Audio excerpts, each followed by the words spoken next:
Hey, welcome to the Huntsville Hustle podcast brought to you by our friends at Vandy's HVAC. If you have trouble with your HVAC this summer, you don't have to put up with that. You got a job. Go get your HVAC fixed. Call them up. They'll help you out. They're not going to overcharge you anything. They're great folks there and you can trust them. But let's get into it. They're going to sponsor an episode today by my new friend, Sarah Robbins. She is the CEO of HUM Concierge, and it's something you need to hear about that's coming to the Rocket City right now. So, Sarah, welcome to the show. Thanks for having me. Absolutely. So, I mentioned the business. So, how do you describe HUM Concierge so people kind of get what you're talking about? We have a couple of ways. It depends on who we're talking to, but one of the ways that seems to land with people is we're like having a COO for your life and your business. I mean, your life and your home.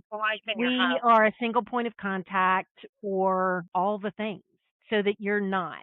So many people hire what they think are time saving services, but they're still the one trying to coordinate all of them. They have a landscape crew, they have a housekeeper, they have a this, they have a that, but they're still the single point of contact who has to coordinate them, meet them, make sure they're doing what they're supposed to be doing, all the things. And that can become really time consuming, especially if you're at work.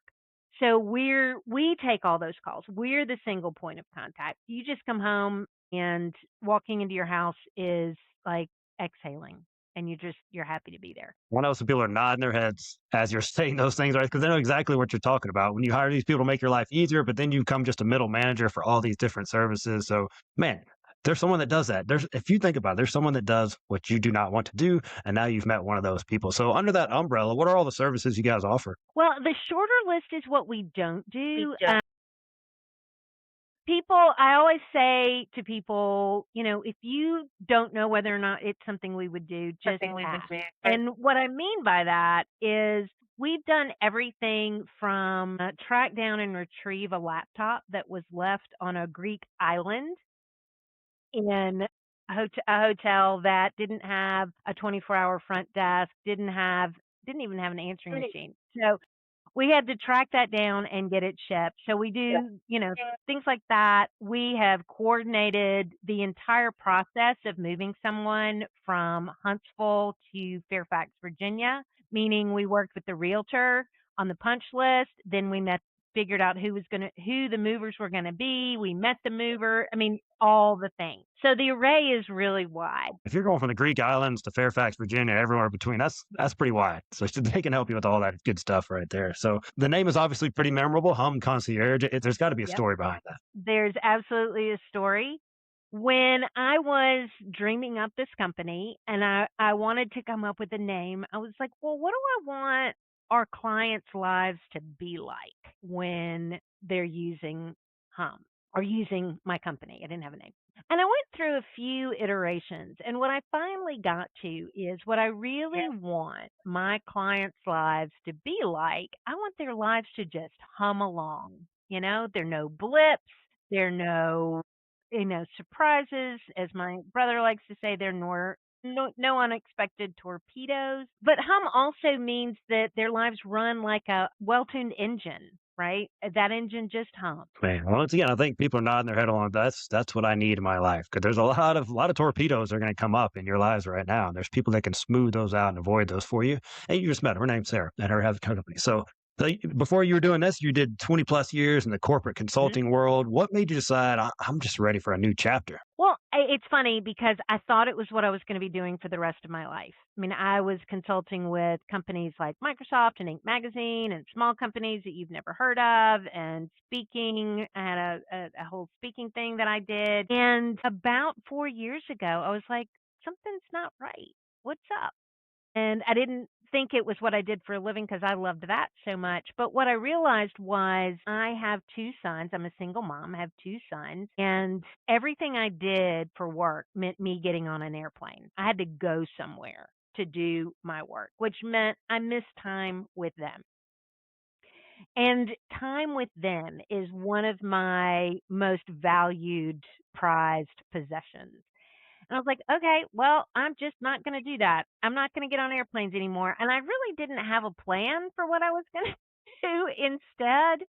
I just knew that I needed to make a choice to protect the time I spent with my children because that meant so much to me. And so then I started figuring out what I was going to do, and that's how Hum came to be. Yeah, you never get that time back, so you'll never Nope, regret that you choice. I'm sure cannot that's get time. your Yeah, time is a non-renewable resource, and we keep thinking, "I'll spend time on what matters most to me later. I'll do that later." And later never comes. everyone sees it over and over. They'll do that if when statement, and when's not going to come. You just have to make the choice and make When's it not happen. coming? It's not. And I just met you, but I can tell you do not take the easy path when you do things. So you decided to build Alabama's first kind of boutique lifestyle management firm. It's always tough creating something new. What's been the hardest part about building that thing? We are not something that people buy from a direct ad, right? Nobody's going to see a billboard for Hum and be like, "Oh, I'm going to call them." I mean, we're just not that service. We're very much a relationship forward company, which means people either hear about us from a referral, or they meet somebody on me or somebody on my team, or they read an article about us, and that's a very slow sales cycle. But we wouldn't have it any other way. We are not a mass commodity. We have real relationships with our clients. And that takes time. That takes time to develop. It takes time for people to feel comfortable hiring us because we have access to almost everything going on in their lives. So the hardest thing I would say is the time. I knew that it was gonna take time, and I knew it was gonna take focused relationships, and that's been the hardest and the most wonderful part. Yeah, I think it's always tough to be in a category of one. You can't be like, hey, you can compare us to A and B. Now it's just hum, There's right? So that's yeah. always, I mean, there are other people calling themselves concierge services or house managers, but those are more like glorified housekeepers. We are the COO. We are, you hand stuff to us and you never think about it again. You don't have to stand over us. You don't have to wonder. You don't have to write down extensive directions. Everyone on my team is like me. We've been there before, we've done it before. We probably live a very similar life to what you live, and so we know how to just step in and do it. well, that sounds amazing. That sounds amazing. So if anyone's ever done any construction projects to their house, if you can imagine just turning that over to somebody, that would be Yeah, so we amazing. do So and we do that. We have managed more than several construction projects, renovation projects. That's just what we do, that because we know how to do that. yeah, and that's a part-time job you do not want, and there's people that can handle it for you. And there you go. So why did Huntsville as a whole make sense for Hum? It's interesting how Hum came to Huntsville. I was actually at a one-day event, and it was actually here in Birmingham. And through a freaky set of circumstances, I got to stand up and talk about Hum to a room full of about 200 of the 1,000 attendees. And when the session was over, before I could pick up my purse, before I, could even gather my things, there were four women from Huntsville, high-powered executives, who came straight to me and said, "What do you need to be successful in Huntsville? You need to be in Huntsville. We will help you get it and get yourself going in Huntsville." I was like, "Well, okay." I wasn't exactly ready to expand, but I'm also enough of an entrepreneur and businesswoman to know when an opportunity presents itself, you don't like that. You don't say no. And so with that confidence and that kind of support from, powerful women executives already in Huntsville, I just knew that that's where we were going to go next. So that's how that happened. Here you go. Hey, it's meant to be. Those people are meant to be in that Yes. room. So are you. That's how it's the way it Yes. works sometimes. So Yes. what is the biggest misconception about what you guys do? Gosh, there are a couple of things. First, people think that you've got to be like a movie star to have to have, a service like us working with you that you just delegate a large chunk of your life to. Oh, that's just for movie stars. That's just for billionaires. That's not true. There have been articles in the New York Times, there have been articles in the Atlantic talking about how this is how people do all the things in their lives without losing their minds. Most people now live very complex lives, and there's no way somebody can do all of it and not go crazy. And so that's one misconception. And I think for Hum in particular, the misconception is you just do a checklist of tasks.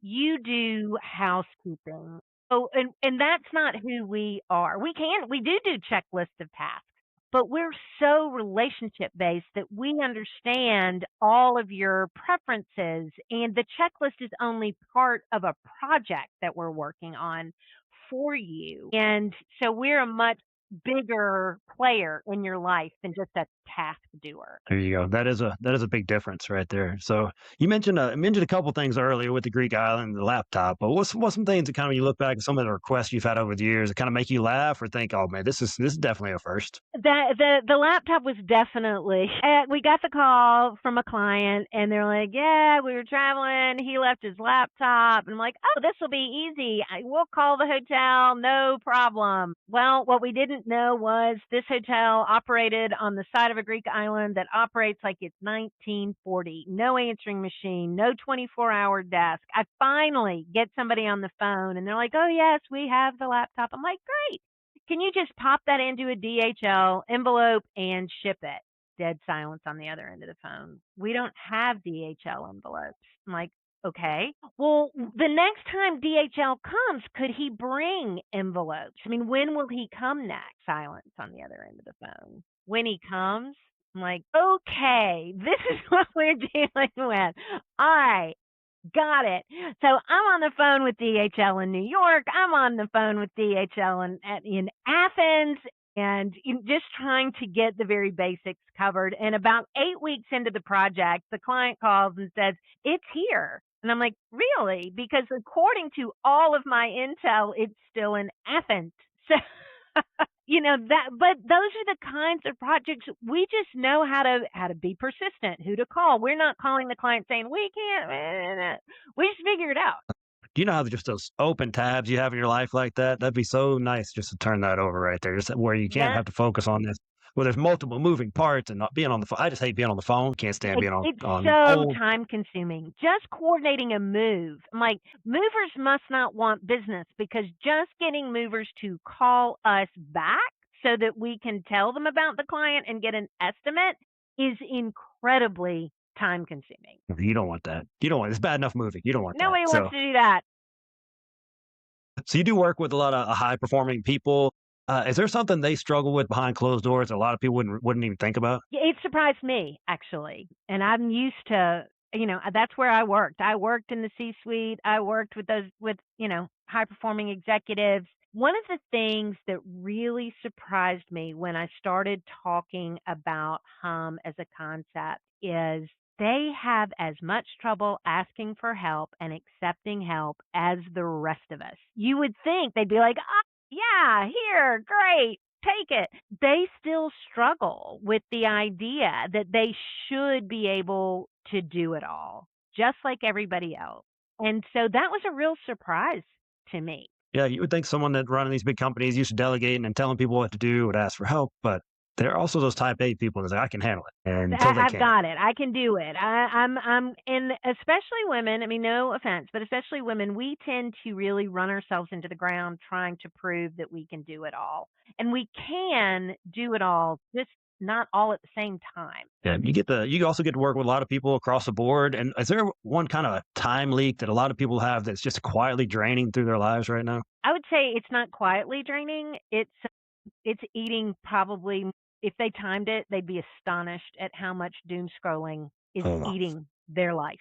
If I could say, stop doing one thing, it would be stop doom scrolling. Do not look at your phone first thing in the morning. I don't look at my phone for an hour after I wake up. There is nothing on my phone that I need to know about in the first hour of my life. Nothing. So and we all just do. We all paying do some. attention to how much time you waste doing that would you would reclaim so much time. I have my folder on my phone. It says time wasters on it. I got all my social media in there, so I have to consciously click. I'm gonna go waste some time. I know it doesn't slow down Oh, like it love should. that. I But may steal that. Put all my I'm socials taking in time waster. So I'm pushing the button that says time waster. that one hurts. And then also, tracking your screen, it'll show you, hey, how much here's how much you're on your phone. You're like, it'll make you sick if you look at how much you are on your phone. It So really, really will. And people are like, "Oh, but I need it for work." I'm like, I know you need it for work, but you don't need it for 4 hours. And you're doom scrolling. You're not doing work. You don't know what else to do with yourself, so you're scrolling Facebook. yeah, guilty. I've been there. Yeah, and it'll break it down. It'll show you what you use your phone for, and it wasn't work stuff. I'm afraid it tells the truth. So gotta I Brave get of some you to advice to admit kind of that, Joe. yeah, that's it. So you worked with clients over the years was without violating with privacy, of course. That's a big thing with you guys. You keep everything nice and private. So what's a moment where you realize that Hum had genuinely changed someone's life? One of the moves that we did, this married couple, older married couple, both of them were, big deal doctors, and they had just moved back into her parents' house. And they had moved from Kentucky, I think it was. And this house had not been touched since the 1980s. I mean, the wallpaper, the electrical, none of it had been touched or updated since the 1980s. And I know that because I had friends in that neighborhood in the 80s, and I know exactly what their parents' house looked like, and it looked like that. And we came in and we came up with a plan of what they wanted their lives to look like, what they want the house to look like, how they want it to operate in the meantime, because you still got to live even while you're coming up with what you want a house to eventually look like. And so we came up with a now operational plan and a future what the house is going to look like plan. And we were just doing the deal. We were getting stuff, moving out a whole bunch of outdated furniture and possessions and all of that. And I'll never forget it. We came in, we were meeting the charity that was going to be picking up a couch, and we were bringing a meal that needed to go into the refrigerator, and she just happened to be there. And I was handling that particular assignment, and I came through the front door with, my phone and my checklist and food, and she looked at me and said, "Thank God you're here." And I was like, "This is why we do what we do." And it was just this relief on her face. And I know it doesn't sound like we were doing big deal stuff, but for her, she's trying to go to work and run a medical department and doing all the things. And so if we didn't do it, when were they going to do it? Yeah. And then you start losing sleep, and then everything falls apart from there. Once you start losing that sleep, And it's not and worth the it. just the stress that we were able to take off her plate, because she didn't have to stand there and say, "Now do this, now do that, now do this other thing." We had a plan. We knew what we were doing, and she didn't have to think about it. And I showed up with food. I mean, that's all the bases right there. You take that off your plate and give them some food with plate on it. Oh, come on, I know. that's life changing right there. I could imagine that when you have nothing left to give and someone takes it off your plate, man, that's amazing right there. So kind of rewinding a little bit. So you did had the corporate side of things. You learned Mhm. who you were in that world. What have you learned about yourself since building this company? I'm kind of an entrepreneurial junkie, so I knew a lot of what it was going to take. What I didn't realize soon enough was that I couldn't do this one by myself. I did my consulting practice by myself. It was just me. I managed it all. I had all the systems and processes. For this, I needed help. I needed the right kind of help, and I needed to build a team. And I'd never done that before. Not really. I've had a VA sometimes, but not this kind of team. I needed help with service delivery. I needed help with operations. I needed help with business development. I needed that kind of help. And so I had to stretch, because now we do have a COO. Now we do have someone doing business development for Huntsville. We do have a service delivery team in Huntsville and in Birmingham. Never done that before. So I had to learn how to do that. And that'll stretch you when you're used to going back to you're used to doing it all yourself. That will stretch you. But I've been so fortunate to have the greatest people show up at just the right time to step into just the right role. Kudos to you for being willing to, number one, admit you needed help, right? We talked about that earlier, how high achievers don't really do that, but We don't do that willing to very well. also willing to learn something new. I think some of us are so afraid of getting outside of our little box that we're in that, like, you're the corporate world. You had that backwards and forwards. You jump over here in this whole new box. That's scary. It is scary. It is scary. I knew my market well. I will say that because it's the same market really. The market that I was working with in my consulting practice is the same market. I built HUM for that market. So I knew that market really well, but how to deliver everything, I didn't realize, like I said, I didn't figure it out soon enough that I needed to have help. There you go. But you figured it out. So good on you. I So we're did. going to move on to the rapid fire section. That's brought to you by our friends at Huntsville Hub, Fun. and they're Huntsville's co-working home. If you're a solopreneur, if you got a small team, skip the kitchen table work, the noisy coffee shop. Go over there. They got meeting rooms, they got desks, community, they got coffee, Love everything you them. do. I use them when I have meetings in Huntsville. I love them. There you go. You heard it from a successful entrepreneur right there. You need Huntsville Hub in your life. And if you go over there and you mention Huntsville Hustle, get a free day pass. See if you like it. I think you'll like it. Sarah, right? She likes it. I She's think you'll amazing. love Why don't it. It's great. Yeah, there you go. This is an unpaid sponsorship by Sarah right It here. is This an is amazing. unpaid sponsorship. I love them so much. Awesome. There you go. So get your free day pass, and you too will love Huntsville Hub. So thank you for that. So if you suddenly had an entire day free, which probably doesn't happen with you, with zero obligations, what's the first thing you would do? I have a high priority on sleep, like a really high priority on sleep. So I would definitely sleep. I would, if the weather was cool enough, I would work in my garden. I have flowers from my garden behind me because I really love that. And I would spend time with my two boys. I'm a boy mom, and God knew what he was doing, making me a boy mom. I only had brothers, so I was sort of trained to be a boy mom, but I love being a boy mom. I love doing things with them. We cook together, we play games together, and they're older now. They're like 17 and 23, but we still have a lot of fun together. So that's how I would spend my day. Excellent. Hey, sleep is always on my list. Well, I'm right with you on there. Sleep when you can, right? So Highly what's the underrated getting best enough part? sleep. Uh, for sure, for sure. That's where all the magic happens. So what I tell my clients in my fitness world. Hey, that's where all the magic happens. So if uh, if you look at your past, maybe 6 months to a year, what's the best purchase you've made under $50? Best purchase I've made under $50. There's so many because I'm a big fan of gadgets. I'm looking for, if I have it. Do I have it? It's right here. I have it. It is this keyboard. This is another unpaid endorsement. It is this keyboard. I can put my phone on this and type like it's a computer, which is so much faster. I'm so old, I can't text very quickly or write emails very quickly on my phone, but sometimes that's all I've got. So I have this keyboard and my phone goes right here and it turns into this Bluetooth keyboard and I love it. Okay, you may have just sold one to me right there. I am a terrible. You can get it All on I need is Amazon. two thumbs. On Amazon. I can get on there. Back in the day, I had a sidekick. Man, I could text like a champ on that I thing. Type loved on there like having a sidekick, but I'm too yeah, old. Like I watch my sons are like, I mean, they can like compose a full essay on a phone, and I can't do yeah. that. No, the two thumb textures are very impressive to me, and I can't talk to it because I mumble too much. So I need the Yeah, it doesn't Bluetooth understand keyboard. me either. It doesn't understand me either. I'm like, no, and then you hit send, and then you see what it said. You said, and you're like, Yes, oh, sorry. I've sent so many awkward texts. I'm Yeah, getting like that. So, what's something not many people know about you? I am a trained Shakespearean actress. I studied at the National Shakespeare Theater in DC. Shakespeare's my guy. I love to read Shakespeare. I love to perform Shakespeare.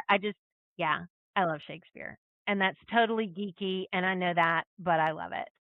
I was not expecting that. Nobody Yeah, is. well, Nobody is. that's cool. I mean, you got some layers. I got to give you that. You got some layers. I So do. I do. that's cool. So, what's something simple that brings you joy? My children who are about to beat in the door to come through the front door, they're like, oh, it's going to be really fun. Mom's doing this podcast. We're going to set the kitchen on fire behind her while she's doing this podcast recording. They make me so happy. Cooking makes me so happy. I'll tell you what really brings me joy is baking. I learned to bake. I grew up in a very small, rural, southern community, and I learned to bake from the most fabulous older ladies The only place they could get ingredients was the A&P. So they were making like magic happen with what they could get at the A&P. And I learned how to bake from them. And it just brings me so much joy, especially when I'm baking a cake for somebody else. That I love that. I love doing that. That's such a coincidence because I get joy from eating cakes. So if we're ever in the Oh, well, same then city, just I'll make you a cake. Except you're in the fitness world. You don't want to eat the cakes I make. They weigh like 5 pounds. They've got so much butter, and you don't want to know. Let me put it this way: you don't want to know what's in the cake I bring you. Don't ask. I'm such a giver though. I'm such a giver though. I will eat that just to make you happy. You will take one for the team. Yeah. I mean, yeah, I'm a giver. Like I said, it's just who I am. Yeah. So we're a good match on that. So if Hum had a theme song, what would your theme song be? Hum had a theme song. I have to think about that. Maybe Ride of the Valkyries. Dun dun dun dun dun dun dun dun dun dun dun dun dun dun. Because that's what it feels like when we swoop in and help a client. It's like we are swooping in and we're gonna handle it. I think you should do that. When you guys come up on the scene, just play the blast that on the Just speaker. blast that, put speakers on top of my car and just blast that as we're driving up the driveway. I think so. I think so. I'm not a business consultant or anything, but I think that's something that Do you think it's like you're coming to the that's a rescue. total marketing? That's a win. That's a winning Yeah, marketing strategy. I would love that. I feel like I'm being rescued if that happens. So before we go, before I had just a few more things for you. I appreciate your time, by the way. So if Sure, of someone's listening right course. now and they just feel completely overwhelmed, they feel mentally cluttered, where should they start? Write it all down. I cannot, and with a pen and a piece of paper, not a computer. There is psychological evidence linking the brain to the pen to paper. I know I'm old and I write out everything longhand and then I type it, but write it all down. Get it out of your head and onto a piece of paper and then go through it. Does it actually have to be done? Does it have to be done? If it doesn't actually have to be done, mark it out. Next filter, does it have to be done by you? If it doesn't have to be done by you, either don't do it or delegate it or find another way to get it done because we all spend time doing things that really somebody else could do. It could be a piece of automation, it could be AI, it could be another human, but go get the list out of your head and then start to triage it so you know what to do with those items. A lot of stuff can be delayed on that list too. Does it have to be done right now? No? Great. Move it. Move it forward to next month, next year, next whenever. But you've got to get the list out of your head and then you've got to triage it. I am a pencil and paper kind of, or pen and paper kind of person too. It just feels so good to cross them out. You know, Doesn't it? but I do that. Doesn't it? Yeah. And everyone will be like, hey, future Joe is going to have to deal with this. Present Joe has no time. Future Joe, this is your job. You can handle Yep. this. Future Feels good. Joe can probably do a lot. The future Sarah has got like superhero powers apparently. So because I push some Yeah. stuff off to her that I don't know. Yeah, I got a lot of faith in that guy. Yeah, that future Joe. I'm Yeah, pretty faithful yeah. to him. So, man, I'm kind of been burying the lead. So I know people are just chomping at the bit. How do people learn more? How do they sign up? How do they get with you guys? They can go to our website, which is www.hum, H-U, as in Mary, and then I'm going to spell concierge. I still mistype it. C as in cat, O, N as in Nancy, C as in cat, IERGE.com. HUMConcierge.com. You can also email me, Sarah at HUMConcierge.com. That email comes straight to me. We would love to talk more about how we might be able to help you and how we work with our clients and learn more about what's stacked up for you and is eating your lunch. We would love to hear more about that. There you go. We'll link that stuff in show notes. You can click on it because I can't spell that either. That's a fancy word for Alabama. You got it. So I still we'll link that mistype on. You it. got I'm the like, stuff on there. why won't that work? Oh, I misspelled it. That's it. So I like to ask, how can our podcast community help you this month? It's like I said at the beginning, we are such a relationship forward company. We don't rely on social media. We don't rely on ads. We are relationship forward. So your podcast community can help us by just reaching out and saying, hey, we'd really love to talk to you. Maybe you're not the client, but you know somebody who would be a perfect client and you'd like to learn more about us so you feel comfortable making an introduction. That's how we grow. And that's not That's always it. that's not a one-way street either because we are very, very conscious. When people risk their reputation to introduce us to people in their network, we want to introduce them to people in our network. Hey, that's what the show is all about. Collaborating, helping each other out, spreading the word. We're all small business. We should stick together, and that's why we started this podcast. That's awesome. How So can we I help really like. you, Joe? How can we help you? Oh, keep spreading the word about Huntsville Hustle podcast. Because, like I said, we're trying to be this collaboration over competition, and just because it's tough out there in the small business world. We need each other. If we It could is just, tough. because especially in Huntsville specifically, you're usually 1 degree separation from the person you need to take your business to the next level. So if there's someone that we could have on the show, someone we could spread the word Well, I know about, a that would ton be of amazing. people. I know a ton of people in Huntsville you could have on your show. You may already have them scheduled, but we can talk about that offline. I know a ton of people who Perfect. would love to be on Perfect. this Yeah. podcast. That would be super helpful. That would be awesome. And I appreciate your time today. Someone Sure. listening right This now was needs fun. you, and you're going to help change their life. You'll come in there, ride the Valkyries blast, and you're just going to change their life. It's going to be awesome. You probably have a cake with you. It's going to be great. I I'm going to appreciate bring you everyone tuning cake, in right Joe. now. I'm going to bring you cake. Yes, that's why I really do this podcast. Fringe benefits like cakes. So, And but I appreciate like everyone cake. listening and tuning in. And thank you for our sponsors. We got Vandy's Heating and Air. We got Homely Huntsville, the newsletter that you really need in your email box. Go get them. We get to sign up in our link in the show notes. Huntsville Hub, we mentioned them earlier. Both people on this podcast say they're awesome. So they must be 2 out of 2 They people. must be And then the great. website, it's fantastic. And then the website building geniuses of McWilliams Marketing, they set all this up for us. Very helpful for you. So thank you for all of them. And thank you for tuning in. And we'll see you guys next week on the Huntsville Hustle podcast. Bye.